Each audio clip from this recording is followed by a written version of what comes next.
گنجائش میں آپ کے سامنے آج رکھنے کی کوشش کروں گا۔ اب مال خرچ کرنے کی کیا فضیلت ہے، اس کے کیا فائدے ہوتے ہیں، آئیے اللہ رب العزت کیا فرماتا ہے۔ اور مال خرچ کرنے کا اللہ نے اتنا ثواب رکھا ہے، اتنا ثواب، اتنا اجر کسی عبادت کا نہیں، یاد رکھیے۔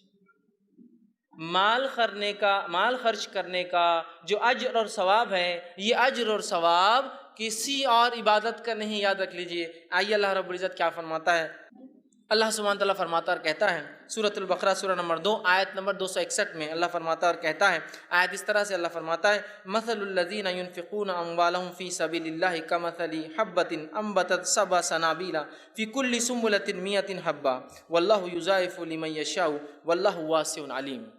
اس کا ترجمہ اللہ فرماتا ہے کہ مثل الذین ينفقون، ان لوگوں کی مثال جو اللہ کی راہ میں خرچ کرتے ہیں، دیتے ہیں، وہ ایسی ہے جیسے کسی نے ایک دانہ زمین میں بویا اور اس دانے سے 7 بالیاں نکل آئی، مطلب اس دانے سے جو درخت نکلا، جو جھاڑ نکلا، اس کو کتنے پھل لگے یا کتنے جو ہوتے ہیں بالیاں، دیکھیں گے نا، اپنے گیہوں کی ہوتی ہے، باجرے کی، اناج کی بالیاں ہوتی ہے، بھٹا ہوتا ہے جیسا آپ کا، بالیاں، تو اس سے کتنی بالیاں نکلی؟ 7 بالیاں نکل آئی، اور ہر بالی میں 100 دانے ہیں، اور اللہ جس کا چاہتا اجر اس سے زیادہ کئی گنا بڑھا دیتا ہے۔ اور اللہ نے فرمایا اللہ بہت وسعت والا، کشادگی والا اور علم والا ہے۔ تو اس آیت کے اندر دیکھیے اللہ رب العزت نے جو بات بیان کی وہ یہ ہے کہ اللہ کی راہ میں ایک چیز خرچ کرنے کی مثال ایسی ہے جیسے اس شخص نے ایک دانے کو زمین میں بویا، اس دانے سے جو پھل، جو اناج نکلا، جو جھاڑ نکلا، جو درخت نکلا، اس کو 7 بالیاں لگی، اس ہر بالی میں 100 دانے ہیں، اور اللہ اجروں کو اس کے زیادہ یضاعف، اس کے ملٹیپل ٹائمز بڑھا دیتا ہے۔ اللہ بڑی وسعت والا اور علم رکھنے والا ہے۔ تو یہاں 700 گنا ثواب ملتا ہے، 700 ٹائمز ثواب ملتا ہے اللہ کی راہ میں 1 روپیہ، ایک مال خرچ کرنے کا، عام زبان میں کہوں بدلے کے اعتبار سے۔ مثال کے طور پر اگر سمجھ لیجئے ایک شخص جو شہر کا مالدار انسان ہے، آپ سے کہتا ہے 1 روپیہ میرا فلاں کو پہنچا دو اور دے دو، میں تم کو 700 دے دوں گا۔ 1 روپیہ میرے سے لو اور فلاں کو دے دو، یا تمہارا 1 روپیہ فلاں کو دے دو، اور اس کو دینے کے بعد میرے پاس آنا اور 700 لے جانا مجھ سے اس کے بدلے میں۔ تو کیا آپ یہ کام کریں گے یا نہیں کریں گے؟ آپ کہیں گے اگر ایک کا 700 ہے تو میں تو کچھ بھی کرنے کو تیار ہوں، یہاں تھا ایک کو 7 اور 9% مل رہا تو کچھ بھی کرنے کو تیار ہے، 9.25 مل رہا سینئر سٹیزن کو تو اس کے لیے بھی کچھ بھی کرنے کو تیار ہے۔ سود کی در بول رہا ہوں میں، انٹرسٹ جو ملتا ہے 9%، 8%، ہائیسٹ سینئر سٹیزن 0.25 زیادہ، تو اس کے لیے مر رہے ہیں، اپنی تاریخوں کو بڑھا رہے عمروں کی، کہ بڈھا بتاؤ مجھے 60 سال سے اوپر، اس لیے 0.25% جو ہے 54 کے برابر سود زیادہ ملیں گے نا مجھے اس کے اندر۔ کیلکولیشنز کیسے کرتے ہیں ہم لوگ؟ تو اللہ فرما رہا ہے 1 روپیہ تم میری راہ میں خرچ کرو گے تو ان ریٹرن تم جو ہے سود نہیں، اس کے بدلے میں اجر یہ پاؤ گے جیسا تم نے 700 روپیے خرچ کی میرے راستے میں۔ اب کوئی ایک انسان بیوقوفی ہوگا جو اتنا زبردست سودا، اتنی بڑی تجارت کی روپیے کے بدلے 700، ایک ایسا انویسٹمنٹ میں اگر آپ کو بتاؤں جس انویسٹمنٹ کے اندر آپ اگر میرے پاس 1 روپیہ جمع کرتے ہیں تو اس انویسٹمنٹ کے بعد اپروکسیمیٹلی 60 to 70 ایئرس کے بعد میں آپ کو ہر روپیے کے بدلے اگر 700 دوں تو کیا آپ میرے پاس انویسٹ نہیں کریں گے؟ کیا پاگل باتیں کر رہے ہیں آپ؟ 50-60 سال کون رکتا ہے؟ کیوں لوگ لائف انشورنس نہیں کرواتے؟ ریٹائرمنٹ پلان، پینشن پلان 50 سال بھرتا۔ دنیا کا معاملہ بڑا سمجھ میں آتا ہوں، کیلکولیٹو، آخرت کا نہیں، مریں گے دیکھا جائے گا اس کا کیا ہے۔ دنیا سمجھ میں آ رہی نا، 40 سال ابھی نوکری کی باقی ہے، 40 سال کا ریٹائرمنٹ ہے، بھائی کون نے دیکھا کیا ہے، بھرتے رہو 200 روپیے، یہ انشورنس میں جاتے رہیں گے، اس کے بعد میرے کو 50 لاکھ، 1 کروڑ، پتہ نہیں 2 کروڑ، 10 کروڑ، 50 کروڑ، اور پتہ نہیں کتنے کتنے دے رہے ہوں، یہ ہم کو سب حساب سمجھ میں آتے ہیں۔ تو میں بھی وہ کر رہا ہوں، انویسٹمنٹ کی بات کر رہا ہوں، 1 روپیہ انویسٹ کیجئے، 50 سے 60 سال بعد اللہ نے عمر اور زیادہ دی تو 80 سال بعد جب مر جائیں گے تو مرنے کے بعد ان ریٹرن 700% جو اس سے زیادہ آپ کو ملنے والا ہے۔ یہ کیلکولیشن ہمیں سمجھ میں نہیں آتا ہے، لیکن اتنی فضیلت، اتنا اجر کسی عمل کا نہیں ہے جتنا اجر جو ہے اللہ کی راہ میں خرچ کرنے کا ہے۔ اور اللہ کی راہ میں خرچ کرنے کا کیا معاملہ ہے؟ چونکہ مزاج نہیں ہے نا، مزاج نہیں ہے۔ اگر سمجھو ہم کو چندہ دینا ہے کسی کو دینی کام کے لیے، تو جیب میں آدمی ہاتھ ڈالتا، چونکہ باہر نکال کے نہیں دیتا، جیب میں ڈالتا ہے، سامنے والے دکھنا نہیں کیا ہے، اور ٹٹولتا اس کو اور پورا اندازہ کرتا، پہلے میں نے ایک لال رکھا تھا 1000 کی، پھر 2 ہری تھی، اس کے بعد 500 کی، اس کے بعد 300 کی تھی، اس کے بعد 50 اور 20 کی سیریز چالو ہوں گی، اور اس میں سے پھر ایک نکالتا، چونکہ اندازہ رہتا کہ یہاں 20 اور 10 چالو ہو رہے ہیں یہاں سے. پھر اس نے جیسے ہی نکالا، ارے 20 کی آگے واپس، اس لیے کہ اس کی نیت تھی 10 دینے کی، 20 آ گیا نا، غلط آ گیا. تو پھر اس میں سے نکالتا ہے وہ 10 کی نوٹ، اور اس میں بھی اگر پھٹی بھی ہو تو زیادہ اچھا ہے کہ چل نہیں رہی بہت دنوں سے، وہ ڈال دے رہے ڈراپ باکس میں، ڈال دے رہے اللہ کے نام. اور کچھ لوگ ہوتے ہیں ایسا جیب کو لاتے، آواز آئی تو مطلب صدقہ کرنا ہے، نہیں ہے تو نہیں کرنا ہے. مطلب چلر اگر ہو، چھٹے ہو تو صدقہ کرنا ہے، چھٹے نہ ہو تو صدقہ نہیں کرنا ہے. اس لیے کہ بندے کو صدقہ نہیں کرنا ہے، چونکہ ہمیں اس کا بدلہ ہی نہیں پتا ہے، تو کیوں میں صدقہ کروں گا؟ مجھے پتہ ہی نہیں کیا ملنے والا ہے. جس اسکیم کا مجھے پتا ہو کہ ان ریٹرن کیا ملنے والا ہے، اس کے لیے تو مر کھپ جائیں گے، اپنی زندگیاں لگا دیں گے. اب یہاں کہاں سمجھ میں آ رہا، قرآن نے بولا مریں گے، دیکھا جائے گا، جنت جاؤ گے، تو بات کی بات ہے نا. ابھی تو ہم کو ریئل ٹائم سامنے کیا ہو رہا ہے وہ دیکھنا ہے. میرے بھائیوں، موت ایسی آ کے اچک لے جاتی ہے انسان کو، کسی کو سمجھ میں نہیں آتا کیا ہو رہا ہے. اس سے پہلے یہ انویسٹمنٹ سب کو کرنا ہے، مجھے اور آپ کو. اب ایک اور غلط فہمی، اب میں تو غریب ہوں، یہ درس تو میرے لیے ہے ہی نہیں، پھر اس لیے خرچ کرنے کی بات نہیں نہیں نہیں. یہ غلط فہمی مت رہیے آپ کہ مالدار لوگوں کو صرف خرچ کرنا ہے. خرچ کرنے کا معاملہ اللہ نے جو دے رکھا ہے، وہ مما رزقناہم ينفقون، جو کچھ دے رکھا ہے اس میں سے خرچ کرتے ہیں. یہ نہیں کہا کہ 1 لاکھ کے بعد خرچ کرتے، 1 کروڑ کے بعد خرچ کرتے، 10. جو کچھ دے رکھا ہے، تو میرے جیب میں اگر 10 روپیہ ہے تو میرا ایک غریب ہے، اس کا تو کچھ بھی نہیں ہے، 2 روپے دے سکتا ہوں میں اس کو، اور دینا بھی چاہیے. صحابہ کا یہی تو تھا، خود کھانے کو نہیں ہے، مہمان کو کھلا رہے ہیں. خود کھانے کو نہیں ہے، پڑوسی کو دے رہے ہیں. خود کے پاس کوئی لا کے 10,000 درہم دے رہا ہے، کہہ رہا نہیں بازو والا غریب ہے اس کو دے دو. اس لیے کہ وہ جانتے تھے کہ آخرت میں بدلے ملنے والا. دو دینے والا سمجھتا، لینے کا مزاج ہے ہی نہیں، لینے کا مزاج ہی نہیں ہے. اور آج لینے کا یہ حال ہو چکا ہے. ایک واقعہ سناتا ہوں. ایک مرتبہ ایک مقام پر میں گیا اور وہاں مجھے ایک 10 کی نوٹ پڑی ہوئی دکھی. تو میرے ساتھ جو ایک شخص تھے، انہوں نے کہا کہ اس کو اٹھا لوں کیا؟ میں نے کہا نہیں، گری ہوئی چیز ہے، اٹھائیں گے تو پھر اعلان کرنا پڑتا ہے، اس کو پہنچانا پڑتا ہے، لہٰذا اب یہ 10 روپے کے لیے کون کر سکتا ہے؟ اور جب کہ دعوے داروں کا کیا حال ہوگا؟ تو کہا نہیں فیض بھائی، اپن صدقہ تب کریں گے جب اس کو پوچھا جائے گا کس کی ہے. یہ تو ہم جس جگہ کھڑے تھے وہاں اور بھی لوگ تھے، لیکن اس کے بغیر نہیں ہوگا. تو کہا نہیں اپن اٹھا لیں گے، اپن کچھ کریں گے، پوچھیں کسی سے. میں نے کہا ٹھیک پوچھو. انہوں نے 10 کا نوٹ اٹھایا اور اٹھا کر کہا یہ کس کا ہے؟ اللہ رحم کرے، پوری دکان کے سب لوگوں نے بولے ہمارا. جتنے تھے، دکاندار سے لے کر اس کے ورکر سے لے کے کھڑے ہوئے لوگ، ہاں میرے میرے. ایک لیڈی تھی، ہاں میرے سے بولے، ہاں بچہ، اور میرے تھے انکل یہ. میں نے کہا اب ٹکڑے کرو اس کے، یا چھٹے لے کر آؤ اور سب کو دے دو. کہ بولنا اتنے، اگر اتنے پیسے یہاں گرے 10 سب کے، تو 200-300 روپے گرے، لیکن ملے تو صرف 10. تو میں نے کہا میں اسی لیے کہہ رہا تھا مت اٹھاؤ، اس لیے کہ ہماری بد اخلاقیاں نظر آئیں گی، سماج کی بد اخلاقیاں نظر آئیں گی، قومی بد اخلاقی نظر آئیں گی. مت کرو. ایک عالم دین نے جمعۃ الوداع، رمضان میں جو کہا جاتا ہے جمعۃ الوداع، ایسی کوئی اصطلاح نہیں ہے لیکن لوگ کہتے ہیں آخری جمعہ جو ہوتا ہے رمضان کا، جمعۃ الوداع میں ایک اعلان کیا کہ میں نماز کے لیے جب مسجد میں آیا تو مجھے ایک 500 کا نوٹ ملا. کتنے کا ملا؟ 500 کا. انہوں نے وہ صحیح کیا غلط کیا وہ ایک الگ چیز ہے، میں اس کو تائید نہیں کر رہا ہوں، میں صرف واقعہ سنا رہا ہوں. مجھے ایک 500 کا نوٹ ملا. کس کا ہے؟ اگر ہاتھ اٹھا دے تو میں دے دوں گا. اللہ رحم کرے 2 سے 3 ہزار لوگوں نے ہاتھ اٹھایا. 10-12 ہزار کی مسجد، 2 سے 3 ہزار لوگوں نے. انہوں نے کہا اللہ کا خوف کھائیے میرے بھائیوں، اتنے لوگوں کے پیسے کیسے گر سکتے ہیں؟ اگر 2000 کو 500 سے ضرب کرے، اگر اتنی نوٹیں یہاں گری تو لاکھوں روپیہ گرا، اس کا مطلب اس مسجد میں. اللہ سے ڈریے. تو 500 سے 1000 کے قریب ہاتھ کم ہوئے. 10 منٹ کی وہ جو ہے کرنے کے بعد واعظ و نصیحت، اس کے بعد پھر واعظ و نصیحت کی، پھر واعظ و نصیحت کی، آخر تک لیکن 500 ہاتھ نیچے نہیں ہوئے تک. نے کہا 500 ہاتھ. اس کے بعد انہوں نے کہا یہ نوٹ میرا ہی تھا، میں نے صرف یہ بتانے کے لیے اعلان کیا تھا کہ ہم کتنے بد اخلاق ہو چکے ہیں اور پیسوں کے معاملے میں کتنے لالچی ہو چکے ہیں. یہ میرا ہی نوٹ تھا، واپس رکھیے. یہ حالت ہے مال کے معاملے میں ہماری. اللہ کہہ رہا دو بدلہ پاؤں گے. 1 گنا نہیں، 2 گنا نہیں، 10 گنا نہیں. اس قیمت کے فیصد میں نہیں کہ اتنا ملے گا، تمہیں اس کے ملٹیپل ٹائم 700 درجے دوں گا. خرچ کرو 2 میں یہ راہ میں. اس کی مثال ایسی. تو اللہ کے راہ میں خرچ کرنے کو اپنا ایک مزاج بنا لے، عادت بنا لے اس کو. جیسا مسجد میں پیسہ نکالنے کو، مدرسے کے لیے پیسہ دینے کو، دینی درسگاہوں میں پیسہ دینے کو، دینی شخصیات کو پیسہ دینے کو سب سے چھوٹی نوٹ تلاش کرتے نا، انہی لوگوں کا حال یہ ہے کہ جب دوستوں کے ساتھ ہوٹل میں جائیں گے تو وہاں فکر لگی رہتی ہے کہ صرف 2000 روپے لایا. دوستوں میں ہے تو کچھ تو اپنی اسٹیٹس اور ویلیو ہے نا. 2000 صرف کیا ہونے والا ہے اس سے؟ سمجھ رہے؟ تو اللہ کی راہ میں اگر 1000 روپے کبھی کوئی دے دے تو اللہ رحم کرے، کوئی اگر کوفت اور ملامت بھی کرتا آدمی، کیوں دے دیا کہ وہ جوش میں آ گیا تھا، جب اب آئندہ بہت سنبھل کے دوں گا، کبھی بھی 1000 کی نوٹ مسجد میں نہیں لے جاؤں گا، مولوی صاحب نے جب بھی خرچ کی بات کرے سنوں گا بھی نہیں اس بات کو، اور اگر جوش میں آئے تو پڑوسی کو بولوں گا میرے والیٹ پہ پوری نظر رکھنا اور 1000 کی نوٹ کبھی نہیں نکالنے دینا. یہ کریں گے ہم بالکل اس معاملے میں.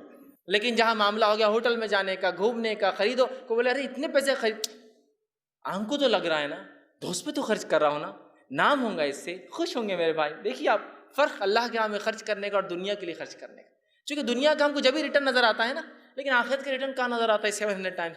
جتنا اجر اللہ نے خرچ کرنے پہ رکھا اتنا کسی چیز پہ نہیں. یاد رکھیے. اور اللہ رب العزت نے بخیلی کو، خرچ نہ کرنے کو بہت برا کہا. یاد رکھیے اللہ کے راہ میں صدقہ نہ کرنے، ہوڑ کرنے، جمع کرنے کے بارے میں سخت وعید کی ہے.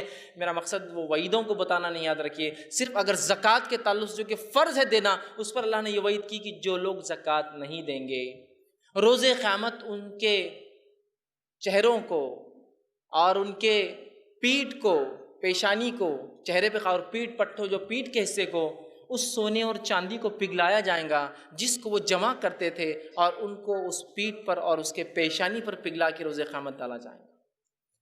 وہ مال جس کی زکوٰۃ ادا نہیں کی جاتی ہے، صحیح مسلم کی روایت آپ سے فرماتے ہیں کہ وہ مال روز قیامت ایک گنجا سانپ بن کر آئیں گا. گنجا سانپ، گنجا سانپ، اس محدثین اس کی اصطلاح کرتے ہیں حدیث کی، گنجا اس لیے ہو جائیں گا، سانپ کے سر پہ بال ہوتے، یاد رکھیے تھوڑے سے، لیکن جب اس کا زہر بہت بڑھ جاتا ہے تو اس کے وہ بال بھی جھڑ جاتے ہیں، اس کی اسکن اور رف ہو جاتی ہے. تو اتنا زہریلا ہوں گا کہ اس کے بال چلے جائیں گے، گنجا ہوں گا. وہ سانپ اس کے گلے میں توق رنگ کے سے ڈالا جائیں گا، اور وہ اس کے ہونٹ پر ڈسیں گا. بہت نازک جگہ ہوتی ہے، ایک دھکا لگے تو پھٹ جاتا ہے. ہونٹ پر ڈسیں گا اور کہیں گے انا کنزک انا مالک، میں تیرا خزانہ تھا. کنز اس مال کو بولتے ہیں اس کی زکوٰۃ نہیں دی جاتی. انا کنزک انا مالک، میں تیرا خزانہ تھا جس کی تو زکوٰۃ نہیں تھا، میں تیرا مال تھا جس کی تو زکوٰۃ ادا نہیں کرتا. تو یہ تو فرض کے لیے نفلی صدقات کی بار بار تاکید کی، اور اتنی عذابات اور اتنی وعیدیں آپ نے کی اس تعلق سے کہ ہم خرچ کرنے کا ایک مزاج بنا لیں. اللہ رب العزت خرچ کرنے کے بارے میں قرآن میں فرماتا ہے، سورہ مزمل سورہ نمبر 73 آیت نمبر 20 میں فرماتا ہے، کہتا ہے وَمَا تُقَدِّمُوا لِأَنفُسِكُم مِّن خَيْرٍ تَجِدُوا عِندَ اللَّهِ وَهُوَ خَيْرٌ وَأَعْظَمُ أَجْرًا، کہ جو کچھ تم اپنی زندگی میں آگے بھیج دو گے وہی خیر ہے، اور اللہ اس کو بہت بڑھا دے گا آخرت میں. اعظم اجرا، اللہ اس چیز کو جو تم آگے بھیجو گے، خرچ کرو گے، روز قیامت بہت بڑا کر دے گا. کتنا بڑا وہ اللہ ہی جانتا. اعظم اجرا. اور مفسرین لکھتے قرآن میں جب عذاب علیم، عذاب شدید، ٹھیک ہے، اس طرح کے الفاظ آتے ہیں، یا جیسے اعظم اجرا آتا ہے جس میں بتایا نہیں جاتا کہ کیا ملے گا، وہ کہتے ہیں یہ ایسی باتیں ہیں غائب کی، چونکہ انسان نے کبھی دیکھا نہیں ان چیزوں کو تو وہ سمجھ بھی نہیں پاتا، اس لیے اللہ نے خالی الفاظ ادا کر دی، تذکرہ نہیں کیا. بہت سے عذابوں کا تذکرہ ہے نا کہ وہ عذاب میں رہیں گے، آنکھ میں ڈالے جائیں گے، آنکھ کی زنجیریں ہوں گی، لیکن کچھ جگہ عذاب علیم، سخت عذاب، اس لیے کہ وہ عذاب ہم سمجھ نہیں سکتے اس لیے علیم کہہ دیا. تو یہاں کا اعظم اجرا کتنا وہ اللہ ہی جانتا، بس بڑھا دیں گا، ہم نہیں کیلکولیٹ بھی نہیں کر سکتے، تو چھوڑ دو، تم سمجھ جاؤ بہت بڑا اجر. اسی طرح اللہ رب العزت جو ہے قرآن فرماتا سورہ آل عمران سورہ نمبر 3 آیت نمبر 92 میں فرماتا اور کہتا ہے، اور اس آیت کو ہم اگر غور سے سنیں اور سمجھیں تو ایک عظیم پیغام اس آیت میں ہے کہ ہم نیکی کو ہرگز نہیں پہنچ سکتے جب تک ہم اللہ کے راہ میں خرچ نہیں کریں گے. یہ آیت نے ہماری نیکیوں کی قبولیت کو خرچ کرنے پہ لا کے روک دیا. اللہ فرماتا لن تنالوا البر حتی تنفقوا مما تحبون، کہ تم جب تک نیکی کو نہیں پہنچ سکتے، بر کو نہیں حاصل کر سکتے، نیکی کو حاصل نہیں کر سکتے جب تک کہ وہ خرچ نہ کر دو مما تحبون، جو تم سب سے زیادہ محبوب اور پسندیدہ چیز ہے، جب تک وہ اللہ کے راہ میں خرچ نہ کر دو تم نیکی کو نہیں پہنچ سکتے. اور لن کا صیغہ، لن کا لفظ عربی میں آتا کسی چیز سے پہلے، اس کا معنی ہوتا ہے ہرگز ہرگز نہیں، ہرگز ہرگز نہیں. سمجھ رہا؟ تو کہا تم نیکی کو نہیں پہنچ سکتے جب تک وہ خرچ نہ کرو جو تمہیں پسند ہے. اور صحابہ نے اسے ایسے ہی سمجھا. اور جب یہ آیت نازل ہوئی تو ابو طلحہ رضی اللہ عنہ یہ اللہ کے رسول صلی اللہ علیہ وسلم کے پاس آئے. انس بن مالک رضی اللہ عنہ حدیث کے راوی ہے، صحیح مسلم کی روایت ہے. وہ آئے اور کہا اللہ کے رسول صلی اللہ علیہ وسلم، ابو طلحہ آئے، ان کا ایک باغ تھا جس کو بحیرہ کا باغ، بہت قیمتی بہت اچھا باغ جس کا چشمہ بھی میٹھے پانی کا تھا، اور اللہ کے رسول اس کی کھجور کھانے وہاں جایا کرتے، وہاں پانی پیتے. آئے اور کہا اللہ کے رسول میں نے یہ آیت آپ پہ نازل سنی، لن تنالوا تنالوا البر حتی تنفقون مما تحبون، تو لہٰذا تنفقون مما تحبون کہ تم نیکی کو نہیں پہنچ سکتے جب تک کہ وہ خرچ نہ کر دو جو سب سے زیادہ تمہیں پسند ہو۔ میرے لیے سب سے محبوب باغ یہ کھجور کا باغ بحیرہ کا، تو آپ گواہ رہنا، میں اس کو انویسٹ کرنا چاہتا ہوں، آخرت کے بدلے دے دینا چاہتا ہوں، میں اللہ کی راہ میں اس کو صدقہ کرتا ہوں اور آپ کو یہ باغ دے دیتا ہوں۔ نبی اکرم صلی اللہ علیہ وسلم نے جب یہ بات سنی تو بہت خوشی اور کہا بہت خوب، بہت خوب، یہ بڑا نفع بخش مال ہے، یہ بڑا نفع بخش مال ہے، بہت بدلہ دینے والا ہے تجھے، بہت بدلہ دینے والا ہے تجھے۔ اور پھر کہا میں ایسا سوچتا ہوں یہ مال تم اپنے رشتہ داروں میں کیوں نہ خرچ کر دو؟ کہ اللہ کے رسول جہاں آپ چاہے میں نے دے دیا ہوں۔ کہا تم اپنے رشتہ داروں میں کرو، انہوں نے اپنے چچیرے بھائیوں کو بلا اور کہا یہ باغ تمہارا ہوا، یہ باغ تمہارا ہوا، اس لیے کہ ہم نیکی کو نہیں پہنچ سکتے جب تک اس چیز کو نہ خرچ کر جو سب سے زیادہ ہمیں محبوب ہو۔ ان کو باغ تک کر دیا اللہ کے رحم، گویا خرچ کر کے انویسٹ کر دیا انہوں نے۔ یاد رکھیے جو چلا جاتا ہے نا وہی باقی رہتا ہے، جو رہ جاتا ہے نا وہ باقی نہیں ہے۔ نبی اکرم صلی اللہ علیہ وسلم نے ایک بار قربانی کی اور اس کے بعد لوگوں کو تحفے دیے، دیتے گئے۔ آخر میں یہ ہوا آپ کی زوجہ محترمہ نے کہا جو امہات المومنین میں سے کوئی تھی، کہا اللہ کے رسول بس اتنا ہی بچا ہے، مطلب ایک تھوڑا سا حصہ بچا تھا پورا دے دیا آپ نے۔ تو کہا اتنا ہی نہیں بچا ہے، سمجھے، جتنا گیا ہے وہ سب کچھ بچا ہے، اتنا ہی ہے جو ہے آخرت کے لیے بچا نہیں، مطلب جو بچ گیا ہے وہ جو ہے صحیح نہیں ہوا، اس لیے کہ جو دے دیا گیا ہے وہ آخرت کے لیے اسٹاک ہو گیا ہے، اس کا بدلہ ملنے والا، اور جو بچ گیا ہے یہ واقعہ میں جو ہے اس لیے کہ اس کا بدلہ نہیں ملنے والا ہے، تو جو گیا ہے وہ بچ گیا ہے، آپ نے فرمایا، چونکہ وہ کہہ رہی تھی یہ بچ گیا، آپ نے کہا یہ نہیں، جو گیا ہے وہ بچ گیا ہے پورا، اس لیے کہ اس کا بدلہ ملنے والا ہے۔ تو صحابہ کی رسول اکرم صلی اللہ علیہ وسلم کا یہ مزاج تھا، اللہ نے مال کو خرچ کرنے کو یہاں ہمارے اعمال کی قبولیت کے لیے ایک وجہ بنا دیا کہ خرچ کرو، اس لیے کہ اس کے بغیر تم جو ہے نیکی کو نہیں پہنچ سکتے۔ اور خرچ کرنے کے معاملے میں کبھی ڈرنا نہیں چاہیے، یاد رکھیے کبھی ڈرنا نہیں چاہیے۔ اور ہم سب سے زیادہ ڈرتے کب ہیں؟ خرچ کرنے کو، اس لیے کہ آئیں گا کہاں سے، اگر ہم دے دیں گے تو ہم دے کے دیکھیں تو پتہ چلے گا پھر آتا کہاں سے۔ مثلا میں نے کہا نا شروع میں، ہم نے ایک قومی مزاج ہی نہیں بنایا، جن قوموں میں آج بھی دینے کا مزاج ہے اللہ اتنا عطا کر رہا ہے ان کو جس کی کوئی انتہا نہیں، آج بھی جن قوموں میں دینے کا مزاج ہے۔ اگر عرب ممالک میں کچھ لوگ گئے ہوں گے کام کے سلسلے میں یا تفریح کو ہی کبھی گئے ہوں گے یا حج اور عمرہ کو گئے ہوں گے، کبھی ہوتا ہے نا جاتے ہیں، تو بہت سارے ہمارے ہندوستانی لوگ پاکستانی لوگوں کا یہ حال ہوتا ہے کہ ایک بڑا ٹینکر آ گیا، بڑا ٹریلر آ گیا، ٹرک، چھتریاں بانٹ رہا کوئی، ہم کو بھی چھتری لینے کا ہے، بسکٹ کے پاکٹ لوٹ رہے ہیں، خرید سکتے لیکن پھر بھی لوٹ رہے ہیں، مالدار ہے اس شہر کے لیکن وہاں لوٹ کے کھا رہے ہیں، کیونکہ ہماری فطرت ہوگی نہ لینے کی۔ اور بہت سے لوگ سوچتے ہیں پاگل رہتے کہ شیخ لوگ کیوں کتنا خرچ کر دیتے، اتنے چھتریاں ہزاروں کیا ضرورت تھی خرچ کرنے کی، اتنے بسکٹ کے پاکٹ خرچ کر دیتے، کسی کو حج کرا دیتے، کسی کو عمرہ کرا دے رہے، فلاں کر رہے، یہ کر رہے، سمجھے نا، ہم کو سمجھ میں نہیں آ رہا نا، اس کو سمجھ میں آ رہا ہے وہ کیا کر رہا ہے، اس کو معلوم ہے یہی تو بچ رہا ہے، باقی سب تو یہیں رہنے والا ہے، وہ بچا رہا ہے، اور ہم چونکہ خرچ کرنے کا مزاج نہیں لینے کا ہے، ہم کو لگتا ہے یہ تو ویسٹ ہو رہا ہے، اگلے سال پھر آ گیا خرچ کرنے، ارے یار تم نے تو پچھلے سال دیے تو تمہارا مال کم ہونا تھا نا، وہ کہیں گا کم کیا بھائی، مال تو آ ہی رہا ہے، بس خرچ کر رہا ہوں اور وہ آتا ہے، اور میں خرچ کرتا ہوں اور وہ آتا ہے، دینے کا مزاج نہیں تو پتہ کیسے چلے گا ہوتا کیا ہے، ہم کو تو لگ رہا کم ہو رہا ہے، یاد رکھیے کبھی کم نہیں ہوتا ہے سوائے بڑھنے کے مال خرچ کرنے سے، اس لیے میں نے کہا مال بغیر ڈرے خرچ کیجیے اللہ کی راہ میں، ہم بغیر ڈرے اپنی نفس کے لیے خرچ کرتے ہیں صرف، اور وہاں خرچ کرتے ہیں جہاں ہم کو دکھاوا، ہماری شان ہوتی ہے، کیسی شان ہوتی ہے ہماری کہ لوگ نام لے، بھائی کیا شادی کی ماشاءاللہ، کتنے کنٹل کھانا بنا، کتنے ہزاروں لوگ آئے، ان تمام چیزوں میں صرف ہمارا دھیان ہوتا ہے، یاد رکھیں اس کے علاوہ نہیں ہوتا ہے۔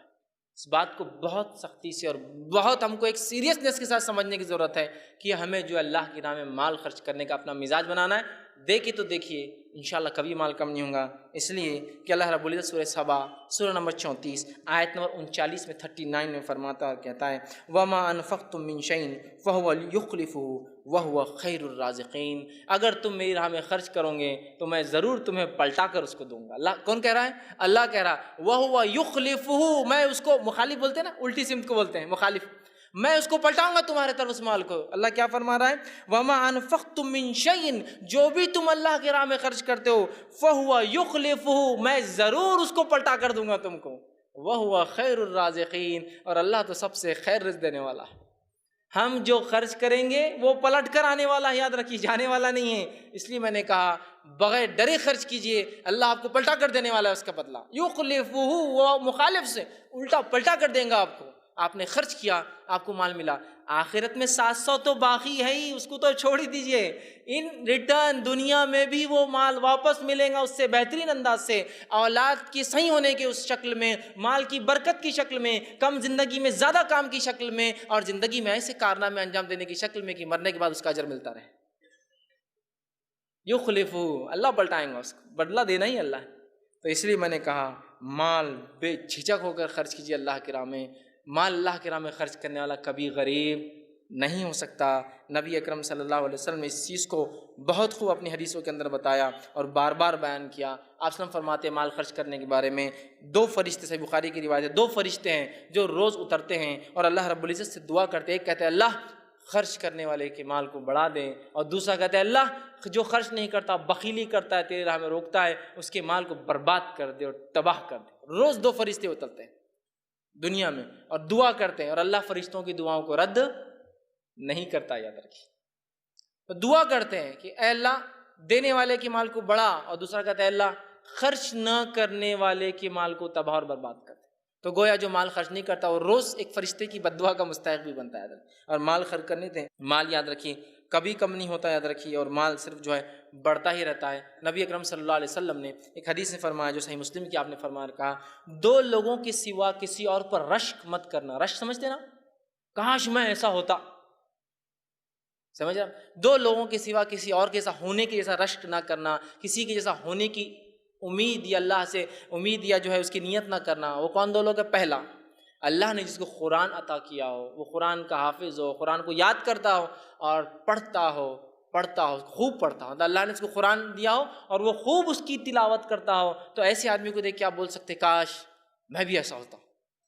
اور کہا دوسرا وہ آدمی جس کو اللہ نے مال دیا ہو اور وہ دونوں ہاتھوں سے صرف خرچ کرتا ہے، اس آدمی کو دیکھ کے بھی ہم کہہ سکتے کاش میں بھی اس کے جیسا ہوتا۔ یہ 2 لوگوں کے علاوہ رش نہیں کر سکتے۔ اور ہمارا معاملہ کیا ہے؟ کوئی آدمی کو مال خرچ کر دے گا، کیسا بیوقوف ہے یہ، اللہ کبھی ایسا نہیں بنانا میرے کو۔ بیوقوف، میرے پاس ہوتا نا تو میں اپنی ایک اچھی گاڑی لیتا، ایک اچھا شہر سے باہر بنگلہ بناتا، ایک اچھی سہولت زندگی تھا۔ بیوقوف روز خرچ کرتے رہتا ہے۔ رشک صرف 2 لوگوں پہ ہو سکتا ہے، جس کو قرآن یاد ہو، پڑھتا ہو اس کو خوب، اس کے جیسا کر سکتے اللہ کاش میں بھی ایسا ہوتا، مجھے تو عقل دیتا، حافظہ دیتا، میں بھی یاد کر کے پڑھتا۔ اور دوسرا جس کو مال خرچ کرتے ہو دیکھو تو نیت کر سکتے اللہ کاش میں بھی ایسا ہوتا، اس کے جیسا، اور خوب مال خرچ کرتا۔ اس کے علاوہ کسی کے ایسا ہونے کی نیت نہیں کر سکتے، معلوم؟ اور ہمارے پاس خرچ کرنے والے کو ہم کیا سمجھتے ہیں؟ بیوقوف ہے، خرچ کر رہا، دیکھو کیا ضرورت تھی اتنی بڑی مسجد بنانے کی، مسجد تو کوئی بنا کے دے سکتا تھا۔ کیا ضرورت تھی فلاں یتیم خانے کو دینے کی، کوئی بھی چلا دیں گے، یتیموں کیا ہے، کیسی بھی زندگی جی لیتے ہو۔ کیا ضرورت تھی چیریٹیبل ہاسپٹل بنانے کی، کمی تھی کہ ویسے بھی 10-20 روپے میں علاج ہو جاتا، جو بنا کے رکھ دیے، نہیں، اس لیے کہ وہ انویسٹمنٹ ہے ریئل، وہ بچ رہا ہے اس کا، وہ جانتا ہے۔ اس لیے کبھی کبھار ہائر لیول کے ایسے انویسٹمنٹس ہوتے ہیں جو لوور لیول کے لوگ کبھی سمجھ ہی نہیں پاتے ہیں۔ تو ویسے آج ہمارے مسلمانوں کا حال ہو چکا ہے۔ اللہ کی راہ میں خرچ یہ بہت بڑا انویسٹمنٹ ہے، اس کو تصور کیجئے، ذہن میں لائیے، ٹارگیٹ کیجئے اپنی آڈینس کس پہ خرچ کروں گا، ایک ایک نکال کر یہ مستحق دکھ رہا فلاں ہے، وہ سب تو گیا درکنار۔ کوئی خرچ کرنے والے کو ملامت کرتے بیوقوف خرچ کرتے رہتا ہے۔ رش صرف 2 لوگوں پر ہوتا ہے، اور نبی اکرم صلی اللہ علیہ وسلم فرمایا، متفق علیہ روایت ہے، اور حدیث قدسی ہے۔ حدیث قدسی اس حدیث کو کہتے ہیں جس میں اللہ رب العزت پہلا راوی ہوتا ہے اس کا۔ رسول اللہ کہتے ہیں کہ اللہ فرماتا ہے، حدیث قدسی کیا ہے؟ اللہ رب العزت فرماتا ہے یا ابن آدم، اے آدم کے بیٹے، اور بیٹے میں بیٹیاں بھی شامل ہیں، اولاد آدم، اے اولاد آدم، یا ابن آدم، انفق علیک، تو میری راہ میں خرچ کر، میں تجھ پر خرچ کروں گا۔ انفق، تو خرچ کر، انفق علیک، میں تجھ پر خرچ کروں گا۔ اللہ کہہ رہا ہے تو خرچ کر، میں تجھ پر خرچ کروں گا، لوٹا کر دوں گا تجھے اس کا بدلہ۔ اے ابن آدم سے اللہ رب العزت جو ہے آدم کی اولاد سے ہم سے خطاب کر رہا ہے کہ تم میری راہ میں خرچ کرو، میں اس کو پلٹاؤں گا تمہارے طرف، میں لوٹانے والا ہوں اس کو۔ تو کہا یا ابن آدم تو خرچ کر، میں تجھ پر خرچ کرتا رہوں گا، تو خرچ کرتا رہا میری راہ میں، میں تجھ پر جو خرچ کرتا رہوں گا۔ اب میں سمجھتا ہوں اللہ رب العزت نے جب وعدہ کر دیا خرچ کرنے کا، میں نہیں سمجھتا ہوں اس سے بڑی اور جو ہے اپنے وعدے کو پورا کرنے والی کوئی ذات ہے جو اپنے وعدے کو پورا نہ کرے۔ تو خرچ کر کے تو دیکھ، میں تجھے لوٹاؤں گا اس کا بدلہ۔ اور جس نے بھی خرچ کیا یاد رکھیے وہ اس کا مزہ جانتا ہے، خرچ کرنے میں کیا لذت آتی ہے اور کیا مزہ آتی ہے۔ خرچ نہیں کرے تو دوسرے کو بیوقوف ہم دیکھتے ہیں، لیکن خرچ کرنے والے کو پتہ ہے اس میں کیا لذت ہے۔ خرچ کرنے کے جو فضائل آتے ہیں اس میں سے ایک فضیلت یہ ہے کہ خرچ کرنا سب سے نفع بخش تجارت ہے۔ معلوم، بیسٹ بزنس اگر دنیا میں کسی نے کیا تو وہ آنے والی ہیئر آفٹر کی لائف کے لیے یہاں انویسٹمنٹ کیا. یہ سب سے نفع بخش تجارت ہے. کون سی؟ اللہ کی راہ میں خرچ کرنا. اب ہوتا ہے نا آپ کسی سے ملنے گئے اور وہ کچھ تو بھی نیٹ پر کچھ کر رہا ہے. اوہ کیا کر رہے ہو تم؟ میں شیئر مارکیٹ میں انویسٹمنٹ کرتا ہوں. اوہ کیا فائدے ہوتے ہیں اس کی؟ بولا یہ فائدے ہوتے ہیں، وہ فائدے ہوتے ہیں، ایسے فائدے ہوتے ہیں، دن میں جو ہے میں لکھ پتی، رات تک کروڑ پتی بن جاتا ہوں، ایسا ہوتا ہے، فلاں ہوتا ہے. اب بولتے کیا بھاری آدمی ہے یار، یہ کیا خاموشی سے انویسٹمنٹ کر دیا اس نے، بتایا تک نہیں. اگلی بار اپن بھی ایسے کریں گے. انویسٹمنٹ ڈھونڈ رہے ہیں آپ بھی خاموشی سے، کچھ تو بھی کر رہے ہیں انویسٹ. ڈوب گئے تو بولتے بھی نہیں آپ کسی کو خاموشی میں، وہ ایک الگ بات ہے، لیکن آپ بھی انویسٹ کر رہے ہیں خاموشی سے، اس لیے کہ میرا بھائی کر رہا ہے، ایک ہائر لیول پر اس کے انویسٹمنٹ جا رہے ہیں، فلاں ہو رہے ہیں، سمجھ میں آتا ہے اس کا، ہے نا. اب اللہ کی راہ میں خرچ کریں گے، نہ کچھ دکھ رہا ہے، نہ کوئی معاملہ ہو رہا ہے طے، نہ کوئی سمجھ رہے ہیں نا آپ. یہ باتیں ہم کو کیوں سمجھ میں نہیں آ رہی؟ ہم جب لوگوں کو دیکھتے ہیں وہ تجارتیں کر رہے ہیں اور اس میں فائدہ ہو رہا ہے تو ہم دوڑ پڑتے ہیں دنیا میں. یہ تجارت کیوں نہیں سمجھ رہے؟ سب سے نفع بخش ہے، سب سے زیادہ نفع بخش تجارت کس کو کہتے ہیں معلوم؟ وہ تجارت، وہ بزنس جس کا ریٹرنز سب سے زیادہ ہو. تو یہ سب سے نفع بخش تجارت ہے. دو اور سب سے زیادہ پاؤ، یہ سب سے بڑی تجارت ہے. اور اللہ رب العزت نے اس کے تعلق سے اپنی کتاب کے اندر فرمایا اور کہا، سورہ فاتر سورہ نمبر 35 آیت نمبر جو 29 اور 30 میں اللہ نے فرمایا. سنیے آیت کس طرح سے اللہ فرماتا ہے، ان الذین یتلون کتاب اللہ واقاموا الصلاۃ وانفقوا مما رزقهم، کہ وہ لوگ، اللہ فرماتا ہے، جو اللہ کی کتاب کی تلاوت کرتے ہیں، نماز قائم کرتے ہیں، اور جو اللہ نے دیا اس میں سے خرچ کرتے ہیں، مما رزقناہم، جو ہم نے رزق دیا اس میں سے خرچ کرتے ہیں. آگے فرمایا سرا و علانیہ، خاموشی میں کرتے ہیں اور کبھی ظاہر کر کے کرتے ہیں. ہوتا ہے کبھی کبھار صدقے چھپ کر ہو نہیں سکتے، افضل صدقہ چھپ کر ہوتا ہے، لیکن کچھ صدقات آپ چھپ کر ہی نہیں سکتے. ایک مسکین راستے پہ کھڑا ہے، آپ چھپ کر نہیں دے سکتے نا، دکھ جاتا ہے تو کچھ تو علانیہ ہو جاتے ہیں، لیکن کچھ صرف چھپ کے ہوتے ہیں. تو کہا وہ لوگ جو قرآن پڑھتے ہیں، نماز قائم کرتے ہیں، اللہ نے جو مال دیا خرچ کرتے ہیں، جو دکھ جاتا ہے، جو چھپا کر کرتے ہیں. اللہ نے فرمایا ان کے تعلق سے علانیتاً یرجون تجارتاً لن تبور، ایک ایسا بزنس کرتے ہیں جس میں کبھی گھاٹا ہوتا ہی نہیں ہے. اللہ کی راہ میں خرچ کرنے میں کبھی گھاٹا ہوتا ہی نہیں ہے. یہ ایسی تجارت ہے جو ڈوبتی ہی نہیں ہے. دنیا کی ہر تجارت ڈوب جاتی ہے یا انویسٹ کرنے والا مر جاتا ہے، دونوں میں سے کوئی چیز ہوتی ہے.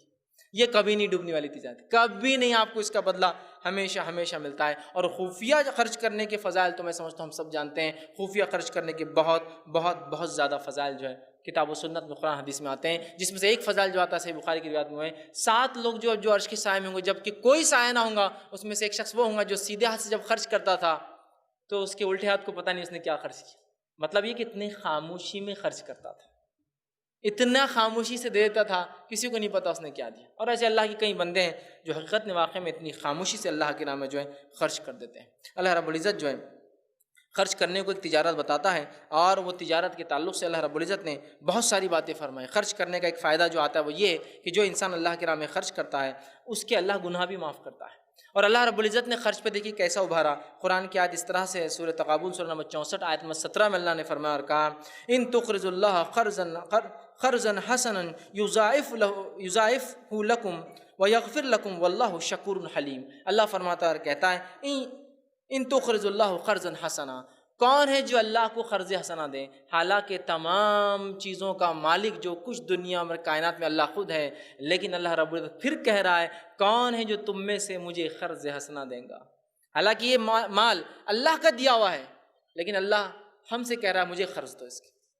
تو مالک کو دنیا میں اپنے آپ کو سمجھتے ہو، ٹھیک مجھے قرض دو اس کے بدلے میں، اور اس قرض کو میں کیا کروں گا تمہارے لیے یضاعف، بہت بڑا دوں گا آخرت میں. اور کیا کام کروں گا اس کے بدلے؟ وَيَغْفِرْ لَكُمْ، تمہارے گناہوں کو اس خرچ کے بدلے معاف کر دوں. تو مال خرچ کرنے سے مال بڑھتا ہے، مال خرچ کرنے سے آخرت میں بدلہ ملتا ہے، مال خرچ کرنے سے گناہ معاف ہوتے ہیں. گناہ معاف کرنے کا بڑا بہترین جو ہے ذریعہ یاد رکھیں. اسی طرح جو ہے اللہ رب العزت جو ہے صدقات کو بڑھاتا ہے اور سود کو گھٹاتا ہے. یاد رکھیں صدقات میں اللہ نے جو برکت رکھی ہے اس کو اللہ رب العزت بڑھاتا ہے. ابو ہریرہ رضی اللہ عنہ فرماتے ہیں جو کہ صحیح مسلم کی روایت آپ نے فرمایا کہا، حدیث کے الفاظ اس طرح سے، جو شخص اپنے حلال کمائی میں سے ایک کھجور خرچ کرتا ہے، صدقات کا بدلہ کیسے ملتا ہے؟ جو شخص اپنی حلال کمائی میں سے کھجور خرچ کرتا ہے، اور اللہ صرف آپ فرماتے ہیں حلال کمائی ہوئی چیز کو ہی قبول کرتا ہے. ہمارے پاس بہت سے لوگ ہوتے ہیں حرام کماتے اور صدقہ کرتے ہیں، رشوت لے رہے صدقہ کر رہے ہیں، سود لے رہے صدقہ کر رہے ہیں، حرام کمائی کر رہے صدقہ کر رہے، کوئی اجر نہیں. جو آدمی ایک کھجور صدقہ کرتا ہے حلال سے اور اللہ صرف حلال کو ہی قبول کرتا ہے، تو اللہ اس صدقے کو لے کر اپنے سیدھے ہاتھ میں رکھ لیتا ہے اس کھجور کو لے کر، اور اس کھجور کو ایسے پالتا ہے، ایسے سنبھالتا ہے، ایسے رکھتا ہے اٹھا کر، جیسے تم میں سے کوئی اپنے بچھڑے کو پالتا ہے۔ بچھڑے کو کیسے پالتا ہے یہ آپ کو اب شہروں میں تو نہیں سمجھ میں آئے گا، گاؤں میں جو لوگ رہتے ہیں، کھیتی باڑی جن کے، ان سے پوچھیے، بچھڑے کی میل جو ہوتا ہے کسی، چاہے بکرا ہو، چاہے ہیلا ہو، بھینس کا جو ہوتا ہے نا، یا بیل ہو، اس کو کیسے پالتے ہیں؟ اس لیے کہ یہ جوتیں گا، بہت سارے کام ہوتے ہیں نا، سمجھ رہے آپ؟